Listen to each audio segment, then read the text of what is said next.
الحمد لله رب العالمين والعاقبة للمتقين والصلاة والسلام على سيد الأبرار والمرسلين أما بعد أعوذ بالله من الشيطان الرجيم بسم الله الرحمن الرحيم إن هذا القرآن يهدي للتي هي أقوم وقال النبي صلى الله عليه وسلم إن الله يرفع بهذا الكتاب أقواما ويضع به آخرين۔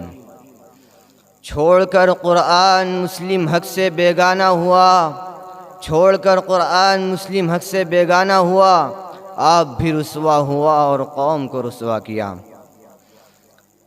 صدر محترم اور حاضرین جلسہ، آج کی اس محفل میں عظمت قرآن کے موضوع پر مختصراً لب کشائی کرنا چاہتا ہوں۔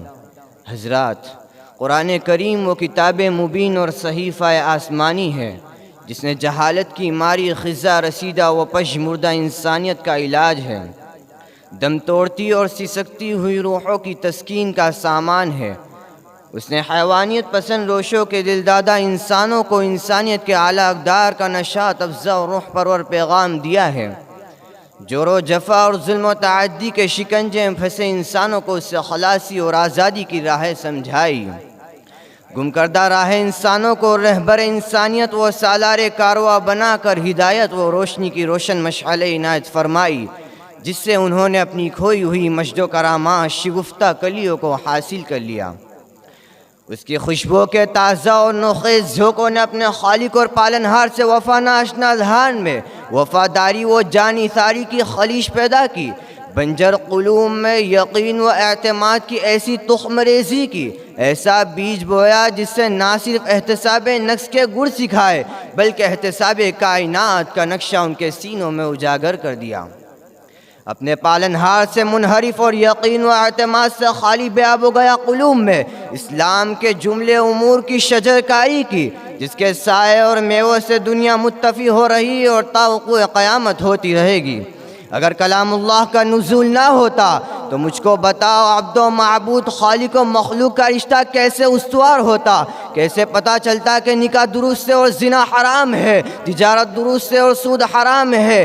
بھائی بہن ماں بیٹی کا تصور کیسے محسوس کیا جاتا؟ کون باور کراتا کہ کہاں رشتہ جائز ہے اور کہاں نہیں؟ کیا اس کلام کے بغیر ہم انسانیت کے اعلیٰ اقدار سے آشنا ہو سکتے تھے اور ہماری زندگی دیگر چوپاوں کی طرح نہ ہوتی؟ نہ حلال کی تمیز نہ حرام کا فرق۔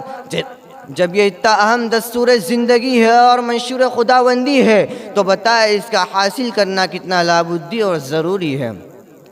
گر تمہیں خواہی مسلمان زیستن، نیست ممکن جز بقرآن زیستن۔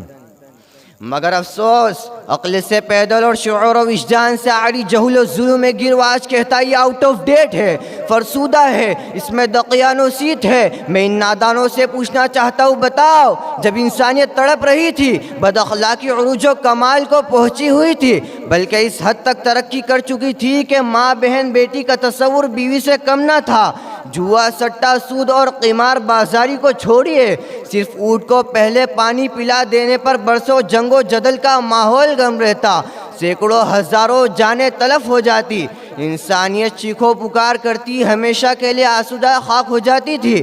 مجھے بتاؤ ایسے پرآشوب اور پرفتن ماحول میں عزت، حرمت، مروت و شجاعت، صدق و صفا، جود و سخا اور ایک منظم اور صالح معاشرے کی طرح کس نے ڈالی؟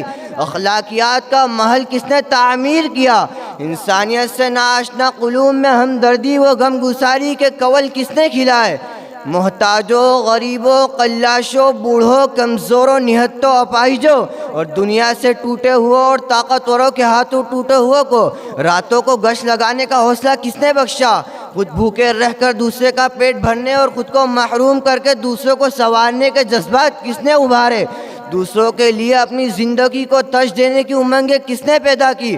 وہ کون سی کیمیا اثر قوت تھی جو ہر کس و ناکس کو زیر کر رہی تھی؟ انسانیت کے فروغ کا کام اتنا حیرت انگیز تابانی کے ساتھ کس نے انجام دیا؟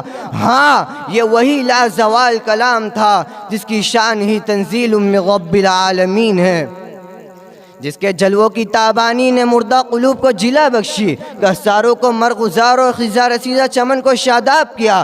جب یہ اس ذات بے ہمتا کلام عزیز ہے تو بتایا اس کے جلووں کی کرنیں کیسے اس میں نمایاں نہ ہوگی۔ اس لیے جن ذرائع سے اس کا نزول درود ہوا وہ سب محکم، مضبوط اور مبارک ہے۔ وہ افضل الملائکہ اور سید الملائکہ ہے۔ قوت کے دھنی کہیں قرآن نے روح القدس، کہیں روح الامین، کہیں عرش کے پاس مقیم کہہ کر پکارا ہے۔ چنانچہ ارشاد ہے انہ لقول رسول کریم ذی قوت عند ذی العرش مکین مطاع ثم امین۔ جس مہینے میں نازل کیا وہ سید شہور اور سب سے افضل، جس میں سرکش شیاطین کو یابس زنجیر کر کے سمندروں میں ڈال دیا جاتا ہے، جس میں جود و سخا کا ابر نیسا امت پر مسلسل رحمت و برکتوں کے خزانے لٹاتے اور موتی بکھیرتا ہے۔ مومن کے رزق میں توسیع کی جاتی ہے، نوافل کو فرائض اور فرائض کو 17 درجہ مضاعف کر دیا جاتا ہے۔ چنانچہ ایک جگہ ارشاد ہے شہر رمضان الذی انزل فیہ القرآن، اور ایک جگہ مزید ارشاد ہے انا انزلناہ فی لیلۃ القدر۔ حضرات، یہی وجہ ہے کہ وہ ہر شعبہ زندگی میں انسان کے لیے رہبری کا فریضہ انجام دیتا ہے۔ کیا اس منشور خداوندی نے علم و معرفت کی بند کلیاں شگفتہ نہیں کی؟ کیا معاد و معاش، تجارت و معیشت کے اصول نہیں دیے؟ جمود و تعطل کے شکار بے حسی و غفلت شعاری کے رسیا انسانوں کو وَأَن لَيْسَ لِلْإِنسَانِ إِلَّا مَا سَعَى سے سرزنش نہیں کی؟ اختلاف و انتشار کے دل دادا لوگوں کو وَاعْتَصِمُوا بِحَبْلِ اللَّهِ جَمِيعًا وَلَا تَفَرَّقُوا کی صدائیں نہیں سنائی؟ تغیر پذیر زمانے کے لیے حکمت و دانش کا وہ دریا بہایا جس سے قیامت تک دنیا مہذب و متمدن ہوتی رہے گی۔ اے قرآن سے متنفر انسانوں، عظمت و رفعت چاہتے ہو تو آؤ اور نبی صلی اللہ علیہ وسلم کے اس قرآن کو سنو۔ ان اللہ یرفع بہذا الکتاب اقواما ویضع بہ آخرین۔ یہی نسخہ کثیر تمہاری ہر مانصیبی کو دور کرنے کا سبب بنے گا۔ اٹھو اور قرآن کی عظمتوں کو اپنے سینے لگا لو، اس کے پاون سلاسل بن جاؤ، پھر تم دیکھو گے کہ انتم الاعلون کے موتی تمہارے حق میں کیسے بکھرے جاتے ہیں۔